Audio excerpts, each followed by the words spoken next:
All right, we've gotten the machines back together again. It is time to talk about common break-fix information on the machines.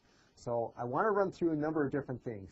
As we're going through this, I'm going to address a little bit more the more challenging things that what I would consider common breakage, common fix type of things. What I'm not going to address are what I would consider the everyday type of things, such as separation pad wears out. What am I going to get? Symptoms of that are going to be a multi-feed, multiple sheets feeding through. Pick rolls wear out, so they're not going to grab paper right and push it far enough into the path, or may slip to not grab a sheet whatsoever. That's what I would call common sense type of things. Fusing assembly wears out. The Teflon starts wearing away, when it's starting to drop materials down onto the paper as it's going through. I can look at the fuser, inspect it, and say, yeah, this fuser is bad, needs to be replaced. So those types of things I'm not going to be addressing, but I'm going to hit more of what I would, again, consider common break-fix type of things in these machines that are a little bit outside the realm of the everyday, things of our paper path and so on. So where I want to start is I want to talk about support and some of the resources for support. First off, you have Parts Now technical support. You can contact our technical support department through the 800 number that you see here. That is our standard 800 number. So you can call that in order to get a hold of tech support. We also have partsnow.com as our main address for our website. And we also put out a lot of technical information on that website, mostly through Service Today, and also, of course, the training department. So need to mention that. Also, Lexmark technical support in the 800 number that's listed here. This is how you would contact Lexmark technical support if you wanted to call them. And they're also their website for support, which is lexmark.com/support. And this is really a good website. They really get down to putting a lot of stuff out on their website. They give you a lot of good information. In fact, if you go to this hyperlink, you can then choose technical support, and there's an area where you can search technical support and go through things. So you can key in, you can key in certain key words here, that you're troubleshooting on, or type out what you're looking for, and it will bring up multiple documents in order to help you troubleshoot stuff. But they put out a lot of documentation, they put out a lot of good resources out there, so it's a good place to go looking for material as well. In fact, in some of these, I'm going to refer you to that with some certain keywords to type into that technical support area there. All right, let's get into some of the common break-fix type of things that will happen on these machines here. First off, and I should mention, as you're going to see here, some of these you've heard about already as we were doing teardown, as we were walking through the paper path and so on. So some of these should be familiar to you. Many of these won't be. Pick roll in the tray won't stay on. Well, why is that? You should know that by now. Inspection shows that the tab that holds the pick roll in place has snapped off. This is a possibility in any of the models, talking about all the way back to the Optra S, all the way to the current models. Solution is replacing the pick arm assembly. The whole auto compensator needs to be replaced, and refer to the service manual for the correct part number. Now, if you're looking at this going, what was that again? It's the pick arm assembly. Here's a picture of what we have here. And this should be a pretty familiar picture here. You see the yellow circle out there at the end? This is that tab that I'm talking about. So that pick arm, so when I put the tray in, the pick rolls drop down, and I've got that arm there, and the two pick rolls that sit out there, they're grabbing the paper and pushing it forward in the tray. Well, I've got a picture of that at just the very end here, and I've got, I've got the pick roll removed, and I've got just the tab circled here. So that's the guy that you got to be real careful with and not snap them off, because if you do, not pretty stuff here. So be careful with that one. Next one that we have, blank spots down the page. And this is caused by a wobbling toner cartridge. The developer drive disk is missing. This could happen on any of these. In fact, looking at what you have here, we have an example of this, and this menu map that has been printed out here. And notice the blue arrows that we have there showing that we have these white voided areas along the left edge in two different places here. And if you had a third one and you pull out your ruler and you started measuring, looking for that roller that's creating that repeating mark down the page, you're going to find that they don't measure up. In other words, the distance varies and it's not consistent. So you're going, well, what the heck is going on here? What do we do? Well, it's interesting what's causing this in the first place, because we go back to our developer drive assembly. Now, I'm looking at the left side of the machine. My main logic board, system board, RIP board, whichever, has been removed, and I've set that aside, and I'm now looking inside the machine. This is the developer drive that sits outside that drive assembly. You know, our main drive assembly back behind it. You can see that now. But with that developer drive, if you were to remove that, and I've taken it off, and I flipped it over, and I'm looking at the inside here, and I've taken off that piece that actually drives the cartridge. Remember, this is the device that engages the cartridge, disengages the cartridge so that we can pull it back out again, and it drives that developer portion. Well, I've taken off that developer cover there, and I'm looking at what's inside. So notice those 4 white discs, those little round discs there. On occasion, not real common, they may fall out by themselves in the machine. More commonly, a technician's in there and working, and as they're working with the device, one of these little white discs pops out. They don't even see it. You know, occasionally when it does happen in real life, maybe somebody's moving the printer and it just pops out, it'll be in the bottom of the machine. You can find it down there. You need to put that back in there. Because what it does is, as it's driving the developer with that one disk missing, it wobbles over there. And as that wobbles, it causes my developer roller to, every once in a while, move away from the image drum and create that white void. That's what's going on here. So if you do see that, and it's left edge, white voids, and they're not evenly spaced apart, we're thinking, back to our developer drive, look for the disk, make sure that all 4 of them are in there. You know, and if there's one missing, look at the bottom of the machine because it probably is laying down there. Next one, print head. A replacement print head looks different than the one in the printer. All models, you know, and this can vary from model to model. What Lexmark tends to do is that when they'll come out with a new line of printers, they'll make certain parts backward compatible to older models. So I may have the new Optra T line that came out, and I've got a couple of print heads that are close, you know, in print speed to my old Optra S. So we're going to get rid of that part for the Optra S, and we're going to say that this print head now works on this Optra T model and an older Optra S model.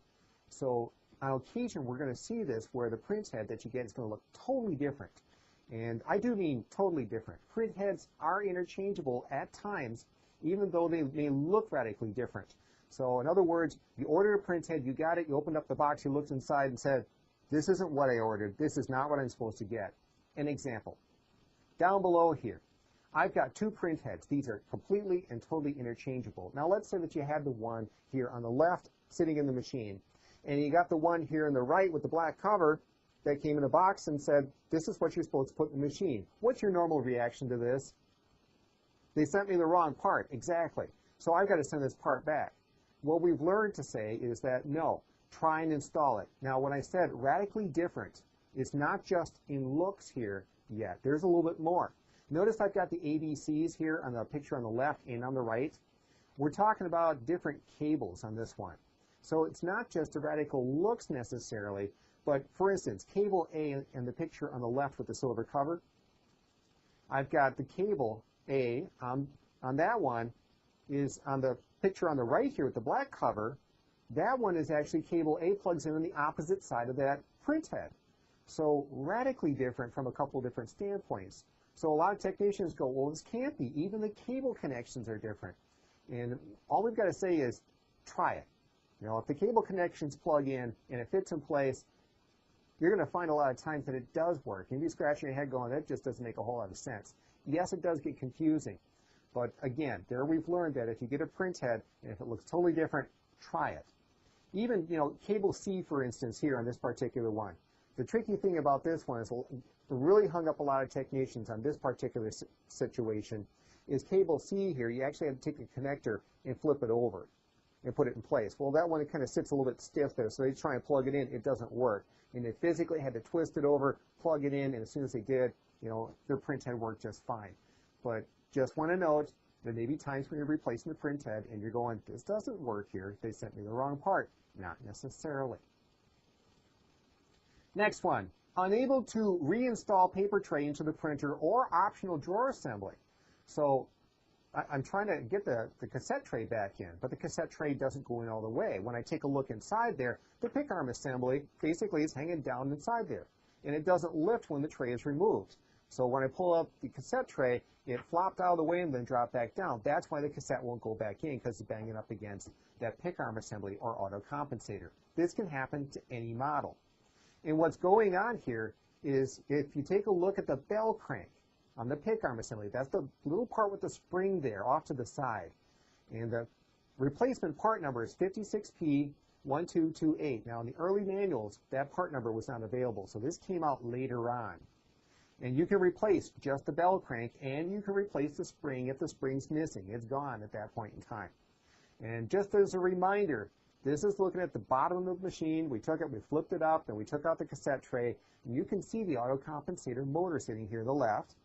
And we've got the finger, hand here holding up the spring, and the spring is attached to the bell crank. And that's a yellow arrow there. That's the part that holds that spring tension so that, my auto compensator arm, when I pull out the cassette tray, releases that arm, so my auto compensator, pick rolls, they pop up, and that spring is making the tension there.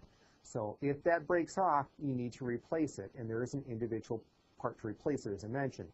And again, the part number is listed here. Should also point out that you have here 4 different part numbers for the springs. Notice we have 2 different part numbers for the 250 sheet, tray springs, and 500 sheet tray springs. The one at the top here, the 250 sheet tray 1 spring, that's for tray 1 specifically. It's 99A1927. Down below, I've got the 250 sheet optional tray spring. In other words, there's different torque, different length to them, and that's a different part number. So you have to know if it's a standard cassette tray or if it's the optional tray, and whether it's 250 sheet or 500. That's again, different lengths, different tensions for those springs. You have to put the right one on there for it to work properly. Okay, moving on to the next one. After installing an engine board, the printer asks for the configuration ID. This can happen on an Opti-T, T52XT62X printer. So the configuration ID. What do you do? What's a configuration ID? Locate the configuration ID on the inside front cover, and then you can enter the configuration ID into the printer. So it's asking you for this after you've done an engine board installation. Configuration ID is located up inside the top cover there. So you open up the top cover where your toner cartridge is installed. There's a little label up there, and it has the configuration ID. This is what you're going to need. Sometimes it's called an engine code, and you'll get that and be able to plug it into the display to satisfy the machine so it will be able to print and move on from there. If you need more information on how to do this, Lexmark Technical Support website. Do a search out there in configuration ID, and you'll pull up some documentation on it. So, next one kind of refers back to the first one. Invalid engine code error after installing a new engine controller and entering the configuration ID. So same models. I just went through the process. I got the config ID and I plugged it into the display, according to what it was asking for. And guess what? It tells me I have an invalid engine code. What do I do? Well, what you need to do is upgrade the engine code, which is code, we're talking sort of a firmware type of code. But this is specific to the engine, and it can be obtained from Lexmark. So you're going to have to go to Lexmark Technical Support website area. And if you do that, you can do a search in that area for engine code download site. And if you type those words in specifically, you're going to find a document, probably one of the first 2 documents that pop up there. And once you open this up, you're going to find the top right corner. It's going to say ENUS 9414. Now, by the way, if you do a search on that particular, ENUS 9414, it won't be able to find the document. So it's not just I typed that in and it's going to pull up the document for me. You need to do a search by description. Engine code download site, and then again, first couple of options there will be this. You're going to have to open them up to see this as well. ENUS 9414. That is going to give you a lot of information. It's going to contain the instructions on how to do this, how to do that download, the download hyperlink on Lexmark's website, and the key codes that you need for that particular model, and it will spell all that out. Now, if you're confused by this, if you're going, wait, this is way over the top of my head, I'm not sure that I can do this. Option number 2 is contact Lexmark Tech Support. The phone number is located below, and they can help you with that as well. But this does need to go back to Lexmark. This is Lexmark's engine code and needs to continue to be updated. They want to get you the most recent version. But this will fix that invalid engine code error. Next, 902 error after replacing the engine board, T52X. And this is specific to that T52X, T520, T522. So you've gone through, you replace the engine board, you put in the configuration ID, and now it's giving you a 902 error. So you've gone through and done everything correctly. You know, what's going on here? Well, some of the engine boards are used in multiple different machines, and they have different engine codes, as we just talked about, in them. And here again, engine code needs to be updated. So we've got the speed setting is wrong on the engine board, and we need to flash the engine code. Refer back to the last one that we were just talking about to get that engine code information.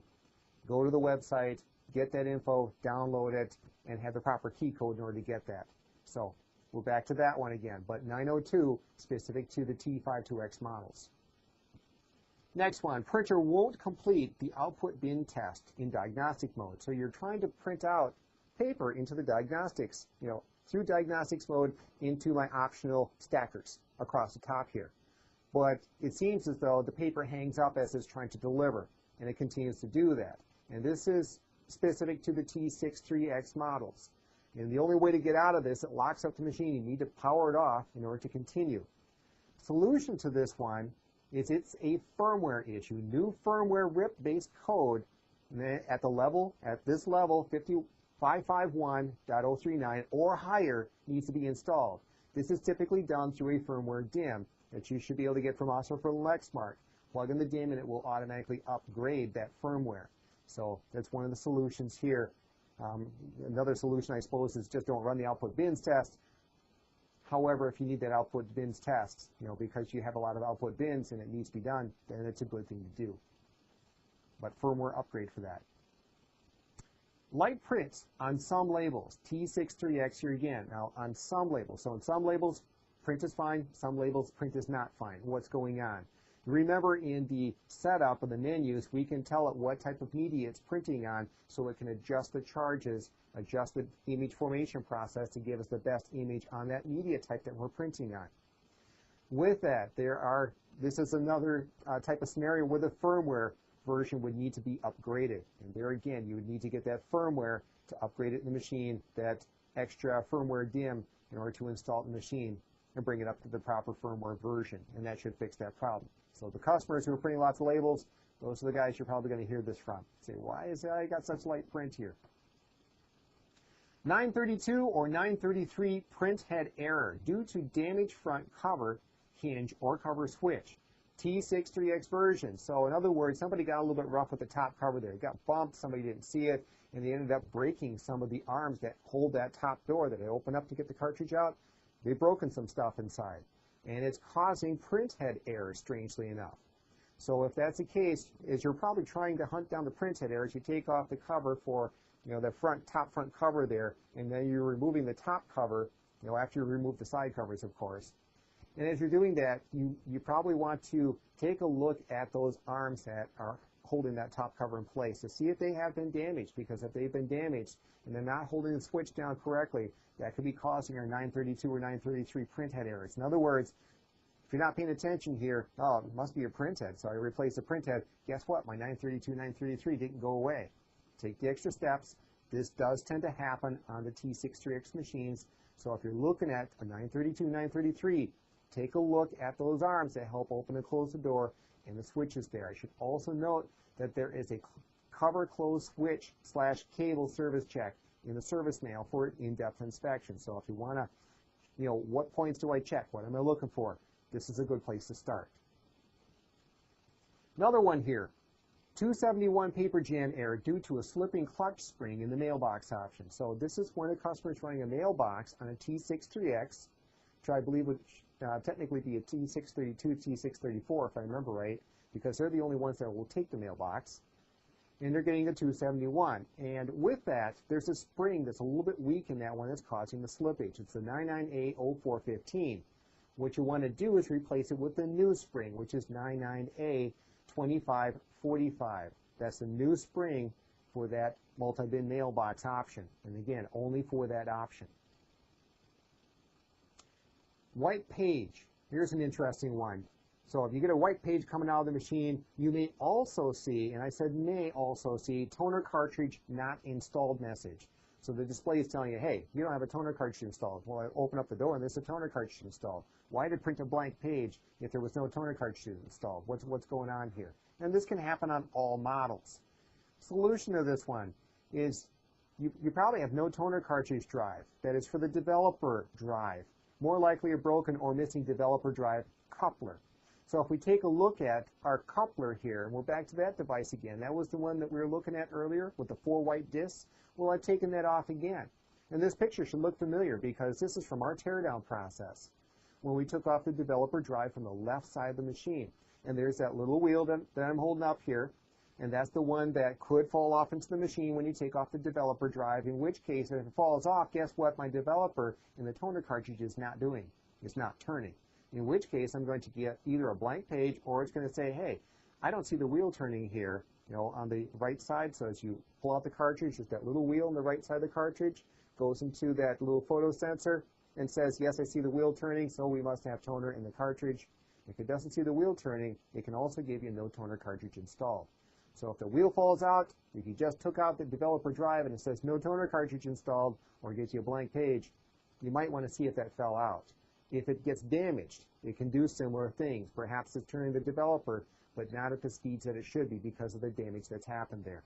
So you would be inspecting this area if that were the case.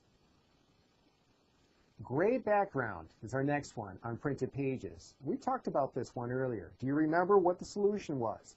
In other words, I print out the page and I'm looking at it going, why is it so dark in the background? It kind of looks gray or hazy through here. Solution to this one is we're looking at what part? We're looking at the charge roll. We're looking at it for wear, wear and tear in the first place. Does it look old? Does it look like it's wearing out? Does it look like it's kind of getting a little fringed on the edges there where it's just, or building up with material from sitting there and running over time? So if it's getting old, it needs to be replaced, replace the charge roll. Sometimes it needs to be done before a maintenance kit. Some of the lower end versions of these machines don't even have maintenance kits. Option S12 series doesn't have a maintenance kit. So you replace the charge roll when it needs to be replaced. You replace the transfer roller when it needs replaced. Fuser, same thing. So on that particular machine there. So you can inspect the charge roll for wear. If the charge roller looks good, or if you've replaced it and it's still doing it, you can inspect the contact bushings in the wire on the right arm. And we looked at that here earlier. This is the picture that we saw when we did the paper path, walked through the paper path. And I've got the paper wrapped around our charge roll and dropped down because we just took that right arm there and we bent it out and dropped that roller down. Notice the brass bushing that the red arrow is pointing to. That is our contact to the charge roll to get the charge to it. And there's a wire that runs up through that arm. So at this point, I would be inspecting that brass bushing to make sure that it's clean and I'm getting good contact to my charge roll, and also that wire has not been hook snagged, it's not kinked, that it's running up that arm properly and something hasn't happened to it where it's starting to lose its connection. So that's where I would be looking if my charge roller was looking all right and working fine. So gray background shade is where we're at with that one. 24X paper jam errors. Paper won't pick up below a certain tray. So in other words, I've got multiple optional trays down here, and it seems like it'll pull out of tray 1, tray 2, tray 3. It won't pull out tray 4 or anything below that. Where are we looking? You should know this one because we talked about this one. What am I looking at?